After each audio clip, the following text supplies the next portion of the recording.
MIM అధినేత Asaduddin ఓవైసీపై BJP Goshamahal MLA Raja Singh వివాదాస్పద వ్యాఖ్యలు చేశారు. ఓవైసీకి పిచ్చి పట్టిందంటూ కామెంట్ చేశారు. చికిత్స చేయించాలని సీఎంకి విన్నవించారు. యూపీ సీఎం ఆదిత్యనాథ్ మాటలకు పెడార్థాలు తీస్తున్నారంటూ ఆయనపై ఫైర్ అయ్యారు. మత సామరస్యాన్ని కాపాడేందుకు సమాజ్ చేయడాన్ని మార్చుకోవాలని హితవు పలికారు. ముస్లింలు పవిత్రంగా భావించే మాసంలో విషం కక్కుతున్నారంటూ అసద్పై రాజా సింగ్ విరుచుకుపడ్డారు. ఇది కరెక్టేనా? ఒకసారి అసదుద్దీన్ ఓవైసీ ఆలోచించుకోవాలని సూచించారు. తెలంగాణలో బీజేపీ ప్రభుత్వం వస్తే పాకిస్తాన్ పారిపోతారని, లేదంటే బీజేపీ కాళ్ల బేరానికి వస్తారంటూ అసద్ను ఉద్దేశించి సంచలన వ్యాఖ్యలు చేశారు ఎమ్మెల్యే రాజా సింగ్. హోలీ పండుగ చాలా గ్రాండ్ గా సక్సెస్ఫుల్ గా జరిగింది. ప్రతి ఒక్క స్టేట్ లో హోలీ పండుగ చాలా మంచిగా జరుపుకున్నారు.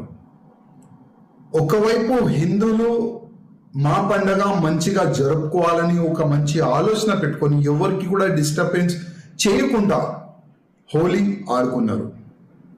ఇంకోవైపు హైదరాబాద్లో ఉన్న పార్లమెంట్ సభ్యుడు అసదుద్దీన్ ఓవైసీ నిన్న ఒక మసీదులో జుమ్మేకి నమాజ్ చదువుకోనికి ఆయన ఒక ప్రోగ్రాంలో పోయిండు. ఒక పెద్ద బహిరంగ సభ అయినా పెట్టిండు.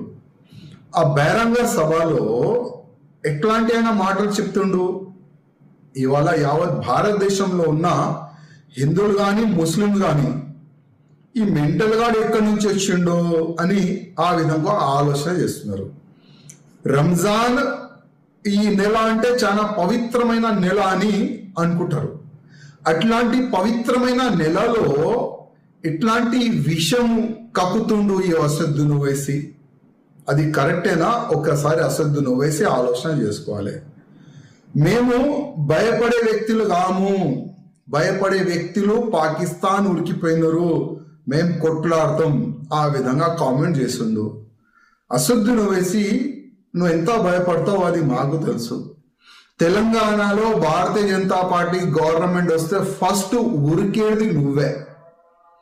ఈ దేశం ఇడిసి వెళ్ళిపోతావు, లేకపోతే నేను కూడా భారతీయ జనతా పార్టీ సభ్యుడు అయితా అని మా కాళ్ళపైన నువ్వు పడతావు. అది చూసుకో. ఎందుకంటే నెక్స్ట్ వచ్చేది భారతీయ జనతా పార్టీ గవర్నమెంట్ తెలంగాణలో కొంతమంది. భద్రాద్రి జిల్లా కొత్త